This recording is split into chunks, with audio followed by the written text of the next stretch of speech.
please welcome Todd Gardner. Welcome. Thanks for coming to see me. This is a talk called JavaScript's Most Wanted. And that's a picture of what I used to look like on the internet before the hair migrated down from the top of my head onto the bottom of my head. So this is a talk about the worst problems that happen in JavaScript land. The ones that happen to all kinds of production apps, big production apps, apps that you've probably used. We're going to talk about how do those errors manifest themselves, how can you diagnose them, and how can you fix them. Because the web, in a lot of ways, is still the wild, wild west. There's a lot of crap happening out there. We still have to support dozens of different browsers on all kinds of crappy networks. The users can put plugins into their browser that inject themselves into the DOM and do all kinds of terrible things. And then we're trying to keep up with browsers or new frameworks that come out basically every other day, trying to build code that we can actually build and maintain and still be able to use and write a week from now. So what we're going to do today is we're going to look at six of the worst JavaScript bugs, these outlaws. We're going to chase them down and we're going to fix them. And to do that, I have a little app that we're going to draw in all these bugs with. And we're going to use this app as our platform to fix them. Do you want to see it? Yeah. All right. So my app is called Soliloquy. And it's kind of like Twitter. It's got a timeline like Twitter. You come out to it like Twitter, and you type in your deepest thoughts of the day. I have awesome inline ads, just like Twitter, and I've already signed some great advertising partners, like Bears, Crocodile Dundee, and Bacon. But Soliloquy leaves out the most annoying aspect of Twitter: other people. Because with Soliloquy, it's all about you. Only you can write messages, only you can see your messages. How many people know some people on Twitter that you wish nobody could see what they wrote? I can think of a couple of very high-profile people right now. So obviously, Soliloquy, this is the next unicorn. Not only the next unicorn, the next crazy flying boxing unicorn. Venture capitalists in the room, I'll take term sheets after the talk. When I'm not working on Soliloquy, I work on another app called TrackJS, which is a JavaScript error monitoring tool. And we're going to use just a little bit of that today. It's going to be our deputy in chasing down some of these outlaws. Through TrackJS, I've helped fix over 32 billion bugs. And so I've done this once or twice. So here is our first bug. This is Scripty Joe. And Scripty Joe manifests itself as script error. If you've ever tried to capture error messages from your web applications, this is probably the first thing you run into. And it sucks because you don't know anything about it, but it happens a lot. And it happens to all of the browsers. So let's dig into our app and see if we can figure out what exactly is going on.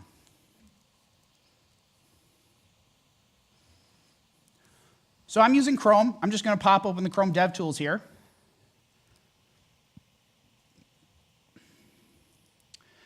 And here in the console, I see our error right away. I see that there's an error happening right on page load, this uncaught reference error, get random add is not defined. And that's an interesting error, but unfortunately what was actually sent to us programmatically is script error with no file, no line, and no stack trace, which isn't very interesting, and I don't really have a whole lot to go on. Now, I know that this is what's available to me programmatically, because if we take a look at the Soliloquy source code,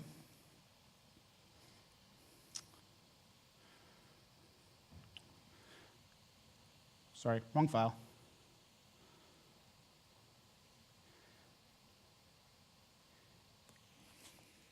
If we take a look at the Soliloquy source code, I'm attaching here to this function called window.onError.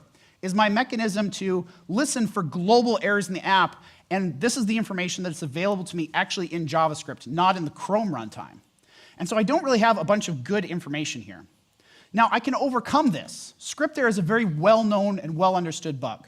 It's actually a symptom of the same origin policy of the browser. The browser is actually just trying to protect you and protect the information from leaking between different origins on the page. if we look at where I'm actually pulling all of my scripts from, the main Soliloquy app right now, I'm hosting off of localhost, but I want to make sure all of my assets are super fast, so I'm pulling them in from cdn.soliloquy.local, which is a different origin.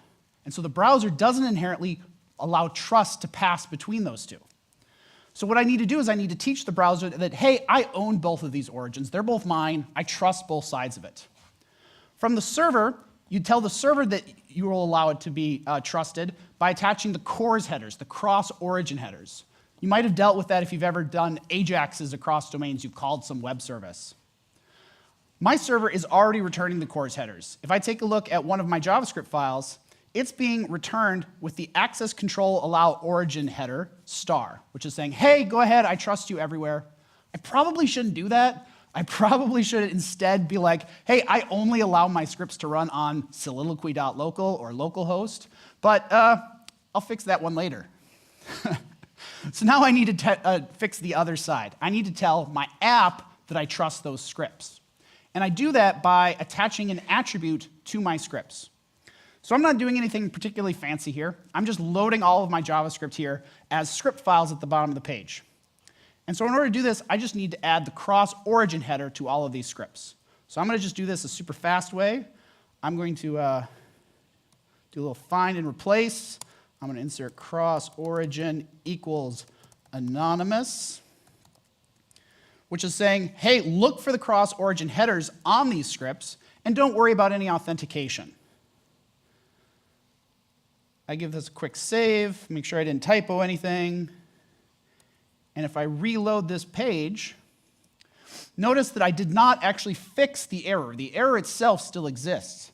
But programmatically, I now know what this error is. I know it was an uncaught reference error. I know what file it came from. And most importantly, I now have a stack trace of what happened, and so I can start debugging it. And so this is a prerequisite to just about any kind of serious front-end monitoring that you want to do. So we caught Scripty Joe. Scripty Joe is a side effect of browser obfuscating errors across different origins, and it's really noisy. You're going to run into this anytime you use scripts from third-party domains.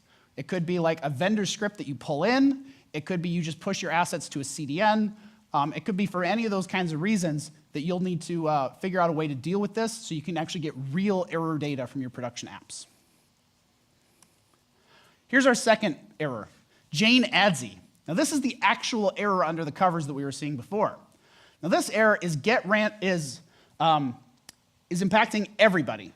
And what's interesting about this is that I was kind of nervous coming up to JFocus, and so I've been in a code freeze for like a couple of weeks. I wanted to make sure I didn't break anything before I showed this off. But all of a sudden, just a couple days ago, bam, my error rate just shot up. And I don't know why.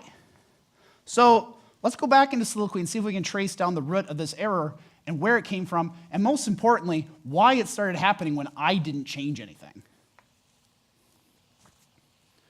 So we have this get random add is not defined. So right here in the Chrome console, we can see a stack trace of here's what's going on, and I can punch in and just interact with this and go straight to the file. What's interesting about this file is that it's not mine. This file comes from ads.local. It doesn't come from my stuff. This is a third-party partner that I have that I'm bringing in to provide ads, revenue, so I can make some money and quit my day job. So this script is coming in, and Chrome says, hey, this thing is broken. There is no such function as get random add. So maybe we can fix this. Maybe we can figure out what was going wrong. So if we just take a look around this file, we see that there is a function called get random ads. Maybe that was it. Maybe we just need to fix their script for them. So let's pull down a copy of it, and we'll see if we can figure it out. If we just hypothetically change that to get random add and try and reload it, well, look at that. It worked.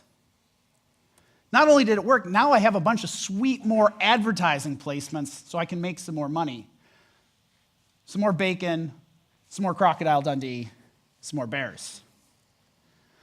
What's important to know about this is that this was not a change. It was a trivial change. It was a typo. Probably somebody wasn't holding control when they were trying to save a file. The problem is that it was a team that wasn't mine releasing it outside of my change control processes. When you bring in a script from a third party, you are allowing some other team to control your app, to break your app potentially. Using JavaScript, if you want to talk about this some other time, if I can get a piece of JavaScript onto your page, I can do anything to your page. I can steal every keystroke from your users. I can potentially crash the browsers. I can send people to phishing sites. I can do all kinds of terrible things. Do not let people you don't trust put JavaScript onto your page. Even if you do trust them, make sure you trust their deployment and testing processes as well, because you're giving them the ability to break your page. Let's move on to the next bug. This is Susan Scopes.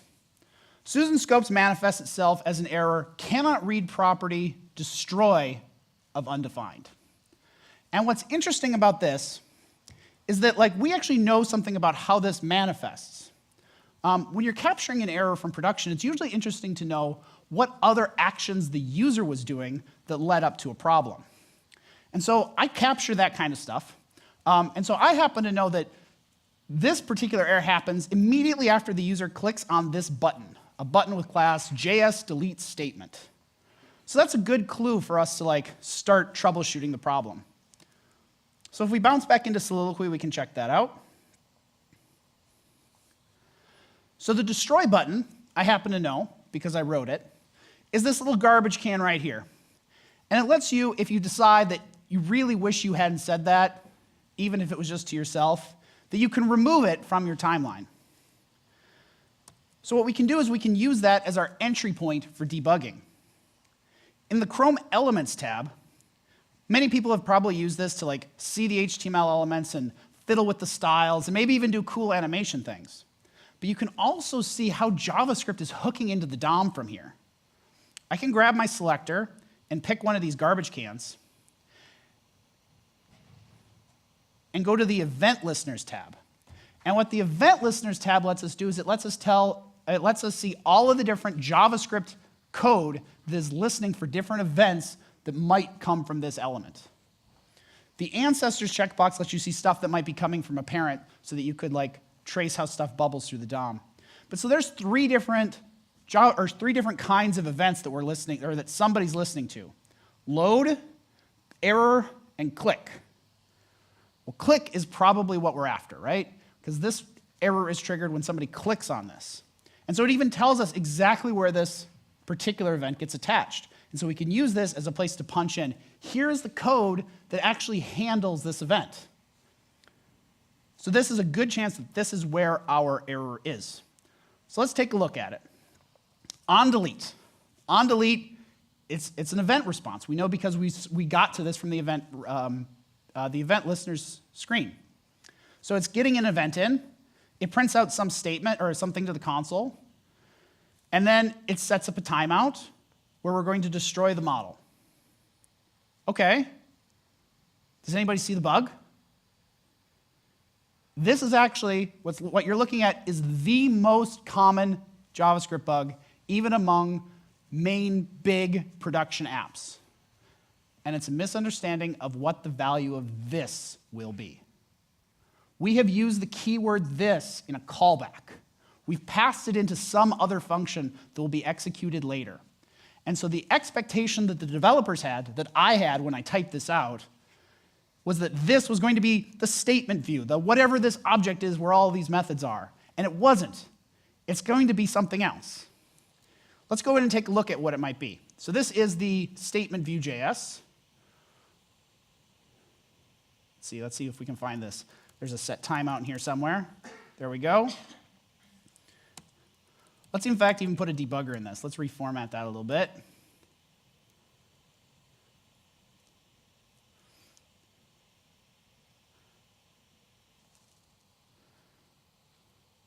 Okay. Something you might notice about this file is there's a bunch of gray lines in the sources tab here. And these gray lines are actually places where I'm unable to attach a breakpoint, even though that there might be valid code here. So if you look for statement view JS, we could see like there is no such thing as a statement view JS coming down from my source. There's no place where this code is actually coming down. That's because when I'm assembling all of my code, I'm bundling and minifying it into a single line and generating what's called a source map. A source map allows me to take my developer-friendly code, the code that like has my comments in it and is nicely formatted, and I can actually reason about the variables, into code that runs really fast in the browser and takes as few bytes as possible to ship. The source map glues those together so that I can still do some debugging. And if you annotate your stuff, Chrome will automatically fetch the source map and show you your original code when it can. Problem is that it's not always able to do it, and sometimes it's kind of buggy. So if you have an app that you spend a lot of time debugging, you might want to have a way to ship unminified code down so that you can debug it directly. If not, you can use source maps, and it's a fine way of doing it. So here I'm putting a breakpoint on this particular line. So let's reload it and hit the delete key. So when we actually land on this line, we can inspect the source of what this stuff is, and the value of this is window. It's the global object. It's not the statement view. It's not some object that has a model. It's unlikely that window has a property called model on it. So how do we fix this? Well, there's a couple of different ways to fix it. The tried and true old-fashioned way to do it would be to like save a value of the context out in the outer closure, which, depending on which JavaScript book you read first, you would either write as var self equals this or var that equals this. And both are fine. Nobody cares which one you use. That's the old-fashioned way to do it, which is totally cool if you need to support like IE8 and IE9. If you do, I'm terribly sorry. If you don't have to support those things, you can do new cool ways of doing it, like the new bind operation.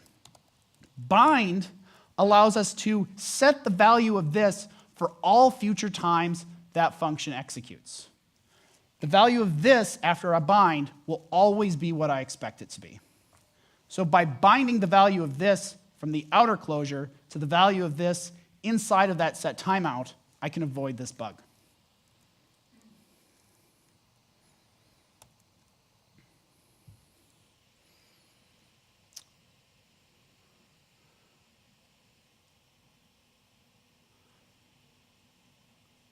And I can delete all the way up to my add. Sweet. So this bug was Susan, this and that scopes. And it happens anytime you have a functional argument. Anytime you are passing a function as an argument into some other thing, as a callback, there's a risk of this happening if you use the keyword this inside of it. When you pass a function outside of your control, you lose immediate control of what the value of this will be when it comes back. So that should be your tell. If you see the keyword this inside of a function that you're passing out, make sure that the context will always be what you expect it to be. Typically, this kind of problem can be discovered through a comprehensive unit test suite. However, as some of you might realize, as your JavaScript app grows larger and larger and larger, even the unit test suite becomes kind of hard to manage every possible permutation of timing and callback order.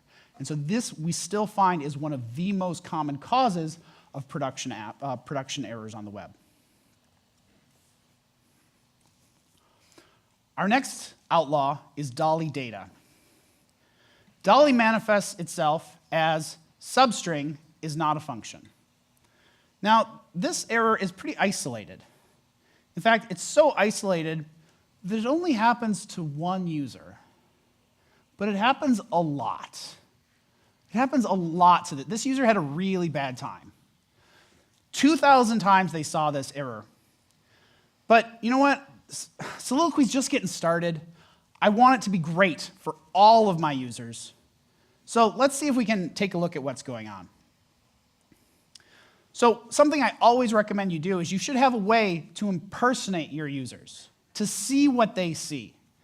It gives you an amazing ability to debug niche problems in your application that might be related to data.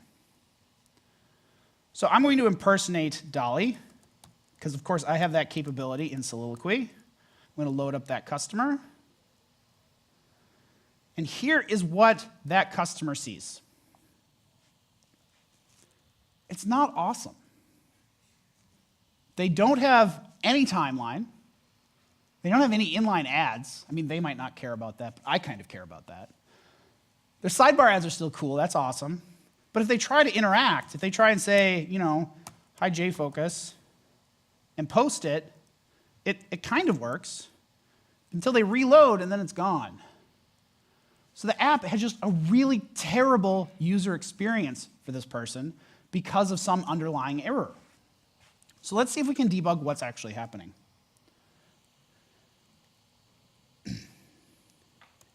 If we take a look at the console, we see the error that was being captured in our monitoring. The a.text.substring is not a function.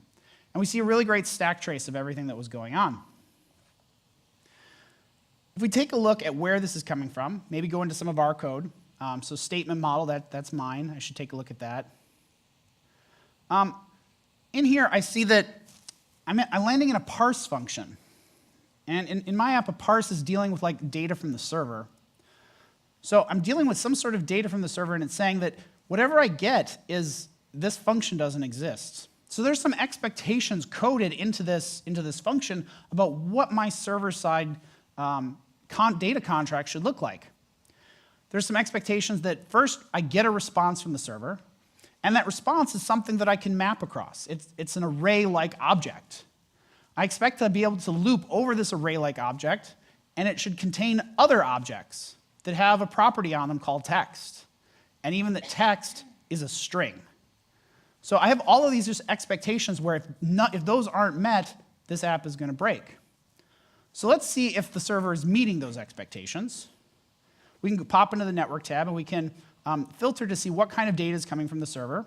So XHR will allow us to go and grab that kind of data. And we're talking about statements, I think. So we can search and grab the statements. And if we look at the data that's coming down from the server, it does look like we are getting an array-like object. And that array does contain objects inside of it. And one of those objects does contain a text property, but somehow we didn't get a string back out of it. We got a number. Somehow our data on our server is not returning the right type. Maybe it's because I sent up the wrong type and I don't have client-side validation to protect it. Maybe I did a restore and the restore to my database got botched. Maybe the server-side team just went and changed their stuff on me and didn't tell me. You don't really know. But for some reason, the server is returning this data, and even if it's incorrect, we should still be able to accommodate it. We should still not completely destroy our end user's experience if we got something that maybe didn't strictly conform to our expectation. So let's see if we can do anything about that. If we go and find our statement view or statement model, is what we're talking about now. Our statement model had a parse function. So here we had some expectations. And maybe we should make sure those expectations are real. So we have that expectation that response is an array-like object. So I'm using a tool here called Lodash, and Lodash provides some of that safety checking for me. And so if I send in a garbage object for response, it should just handle it fine. So I'm going to rely on it to do that. But then item, I don't really know what item could be. Item is my object. So before I start just doing stuff to it, I should really make sure it's kind of what I expect it is. So I'm going to say item. I really only want to proceed if there is an item. Because if I have a falsy type in here, if I have something that is null or undefined, I don't really want to start doing stuff to it. It's not going to work out very well for me. So if there's an item, then let's take a look at how do we modify text. Now, text itself might not be a string, which is specifically the case here. So what should we do if it's not a string? Maybe we need to check to see if item and item.text and let's see, type of item.text is a string. So if there is an item and there's a thing called text on it and the type of that thing is a string, let's go ahead and do our happy path in our code here. But if there's not, if this isn't how we expect it to be, we should probably have some like safe defaults. Maybe we should, send an error to our server that's like, we got invalid data again. And instead, we should return some default object that, does some things. It says item equals item or an object, and item.text equals invalid data. Sorry. We're working on it.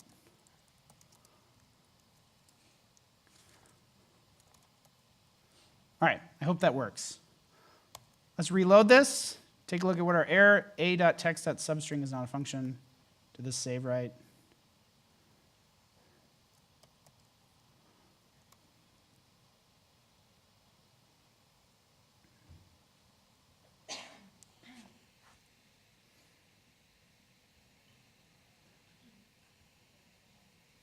Did I typo something? Can any of you be my type checkers?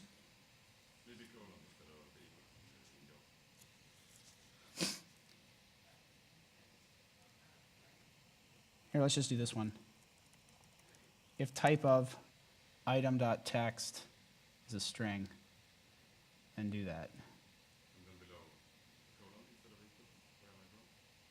Here? No, that's right.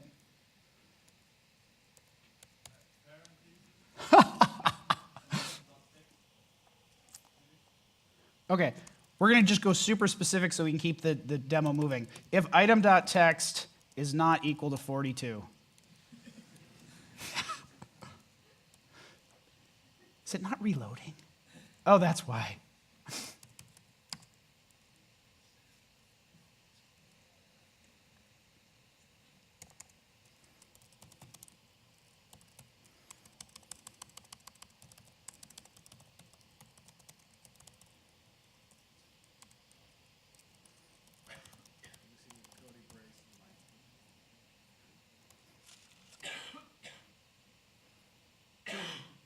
Expected saw else. Oh.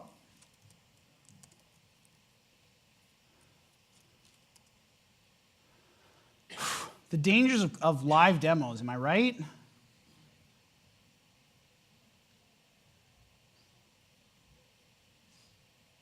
There we go. All right. So now that we've fixed this invalid data, now we're still showing errors in our console, but that's fine. We want errors in our console. We want to notify ourselves that we are dealing with invalid data. But what we've hidden is that there's any user impact on this. The user experience is only minimally affected. They still see the new data that they've added, and their old data, they could see some more friendly kind of error message. And most importantly to me, I still get to show them my inline ads and gain a bunch of revenue off of it. Thanks for humoring me through that little snafu. So this was Dolly null data. And this happens anytime a contract changes. There's a big border in your application between the client side and whatever it's talking to. Generally, if you're in a larger company, those could be different teams. They could be different people working on it. And so when a contract changes, it can blow up in the client side in all kinds of interesting ways. Having worked on a client-side team for most of my career, that usually ends up as bugs being my problem when they totally were not my problem. So you should totally make sure that you are handling this in appropriate ways for your user. This kind of error is very difficult to prevent with unit testing.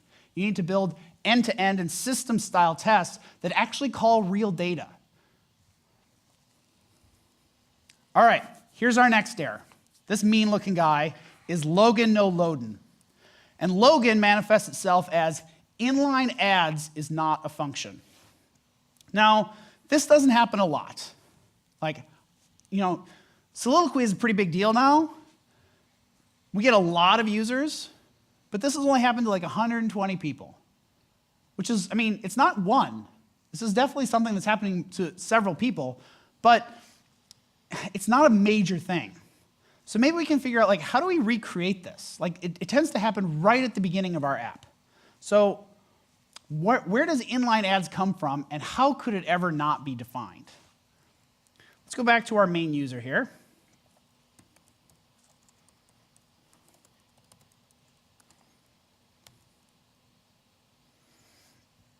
Here we go. So obviously with my main user, I'm not getting that error. I don't see an error in my console that inline ads were not defined. And I see inline ads. So that's cool, but now I have a bug that I can't recreate. So maybe let's just think through and reason about it. Let's take a look at some code. If I search for my code base for the value inline ads, where does it come from? Well, it comes in two places. I see it in my inline ad provider, which is a script I pull in from my third party. And then I use it in my main function, my soliloquy.js function. If I look at it here, here's how I use it. The API my vendor gave me was, hey, you throw the script on your page, and then when you're ready, you call window.inlineAds with your key and how many ads you want and how frequently they should change, and you're good to go. Just call the function, no problem. Well, this function comes from my third party. They just define it as their library. Well, so that library is just a script tag on the page. Well, how could that script tag not load? Like, it's just a script tag. Like, it's not like in a conditional. I'm not loading it dynamically. Like, why wouldn't that load? Well, before we continue that, let's see if this is the right path. So let's comment this line out and just see, do we get that error? So if we reload the page, this is indeed the problem that we're seeing. A.inlineAds is not a function. This is what we're seeing recorded to like 120 people. And look at the user experience of those 120 people. Like the whole app is just garbage to them because I couldn't load ads. They can't see their timeline, they can't see the ads, they can't interact with it in any way, really. So this is kind of a catastrophic problem to these 120 people. That's not very good. So how could this fail to load? Well, one clue is that this is the first script on the page. This is the first script on the page here that's coming from the ads.local origin, which means when the browser hits this particular line, it's got to go and do some work. It's got to go make a DNS lookup. It's got to go make an SSL handshake. It's got to go do a bunch of stuff. And so one of the most interesting things that I found looking at real production apps is networks suck. All the time they break. And occasionally single packets just go disappearing and a script will fail. An unpredictable script will fail. How many people are doing some sort of monitoring of their production environments? How many people have ever gotten the error, jQuery is not defined? And then you're like, how the heck can jQuery not be defined? It's like right there. This is why you get jQuery is not defined. Somebody's using your app on their phone and they're going through a train tunnel. And just for a second, they lose signal, and that script fails to load. And this happens a lot, way more often than you think it does. At a recent Google I/O conference, one of the Android guys released some data that for Android 4.0, 1% of HTTP requests failed. Across all Android. Just 1% of them just failed. They just didn't work. 1% of your script tags on Android would fail to load. Now, they fixed a lot of that. But some of it wasn't their fault. Some of it is just the network failing to load things. So we're never going to avoid that. We can't give all of our users a super internet that never fails. What we can do is try and expect this failure and handle it in a more interesting way. So we consume this the inline ads in our main soliloquy.js file. And we consume it right here, where we're just calling window.inlineAds. And so that'll blow up if window.inlineAds never got defined. Just like jQuery will blow up the first time you try and use it if that didn't get defined. So maybe we need some intelligent fallback the first time we use something.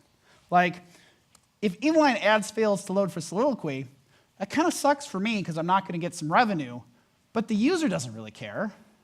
If all of a sudden the inline ads disappeared from your Twitter profile or your Twitter timelines, would any of you really care? Probably not, right? So for the user, let's just bypass this. Let's just say if window.inlineAds is a thing, if it's defined, then we'll go ahead and we'll set up inline ads. if it's not a thing, well, again, I want to know about it.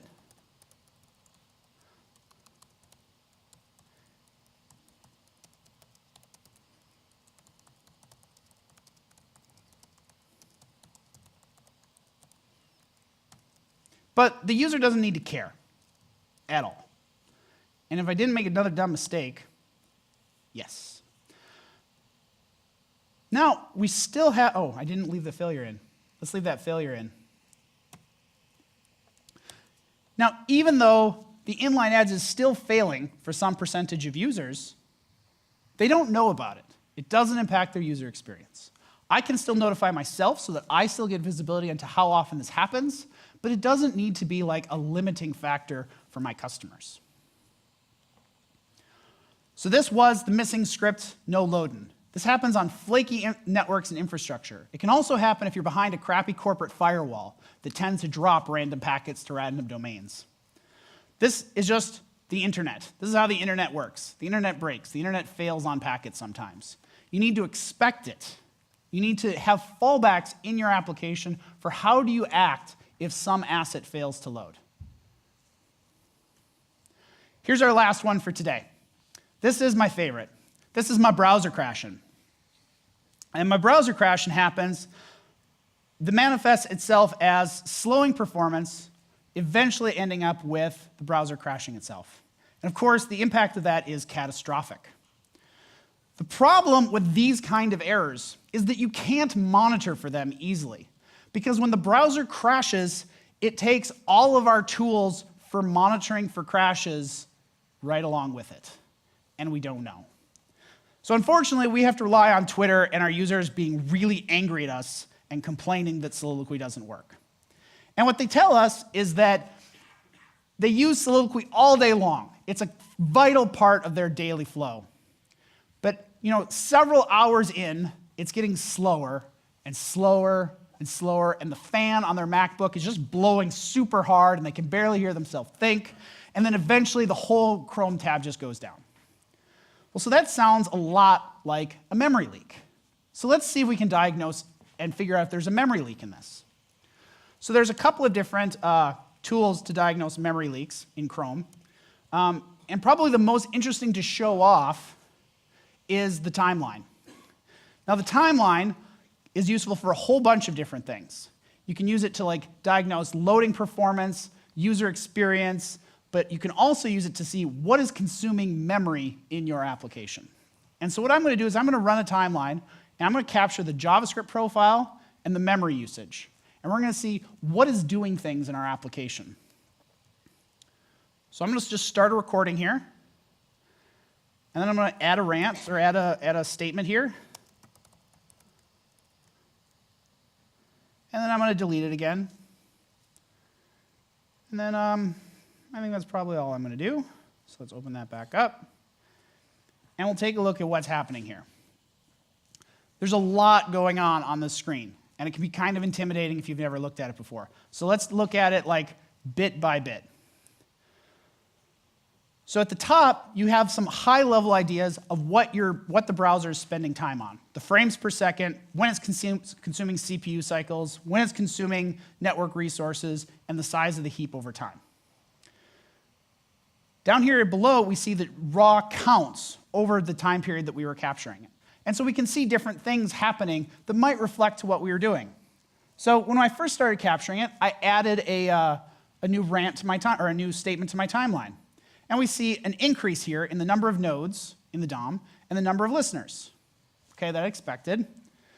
But then I deleted that rant or that statement out of my timeline, and I see a corresponding drop. But if you take those two activities out, there's still a couple of interesting increases in the number of nodes and the number of listeners on the page that might be causing some sort of issue. And so what we can do is we can zoom in on this and see some more information. So let's take a look at this one right here at the end. So on the top, we can use this to zoom in on different actions. So I'm just going to select over this particular area, and we see a lot more detail about it. I used to play a lot of video games, a reckless amount of video games. I played a lot of first-person shooters. and so this part makes me endlessly happy, is that the controls to navigate are just like a first-person shooter. Use WASD on the keyboard to strafe left and strafe right and zoom in and zoom out. So you can just like play around with this, and it's just kind of fun, and your boss thinks you're working. So we're gonna zoom in on this, and here's where the middle section of this becomes valuable, because what used to look like just a bunch of squiggly lines starts looking like a bunch of interesting things happening here. And as we continue to zoom in, we actually see that these are pieces of JavaScript executing. We see a timer going off, and that timer is calling a function. Well, that's interesting. Let's see what's going on with that. We can click on that and see a bunch of information about how long that's executing for and a pointer to where that code is. This code is in our sidebar ads, the ads on the right side of my page. And how this is working is I see a set interval going off periodically that's clearing out all of the stuff inside of it, and then it goes and gets an ad and puts an ad in its place. And it's just doing this over and over and over again. That's kind of cool. So here's how it does the placing of an ad. It like goes out and does an AJAX call and gets some HTML text for it. And then when it's got it, it says, great, now tell me where the anchor is in that. And then let's attach a click handler, because they probably want to know when somebody clicks on an ad. That's cool. But where are we detaching that click handler? Oh, it's not.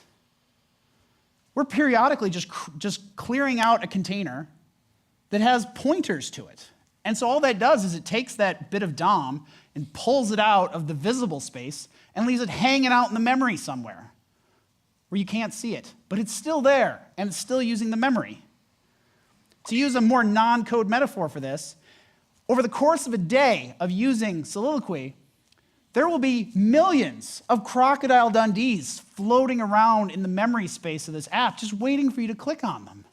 And they never will, because they can't see it.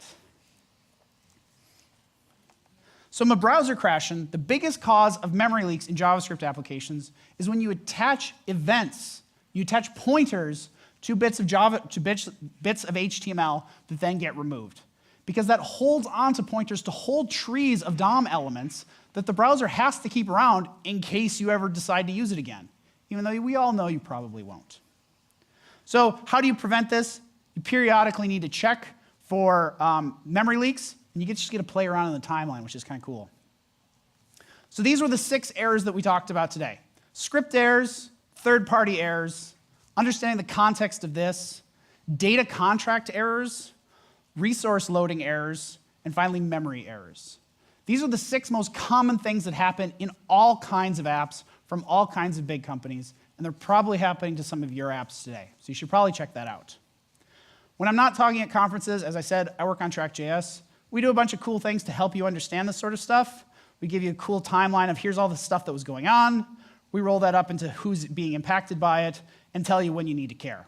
If you want to find out more about that, you can either talk to me or go to trackjs.com, play around with that. It'd be super cool. I'm Todd Gardner, wearing a cool hat, and this was JavaScript's Most Wanted. Thank you very much.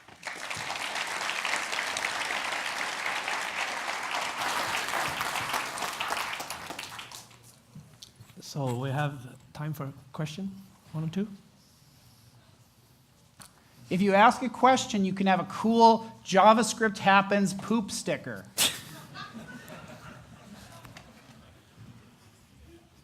You can have one even if you don't ask a question. I don't mind.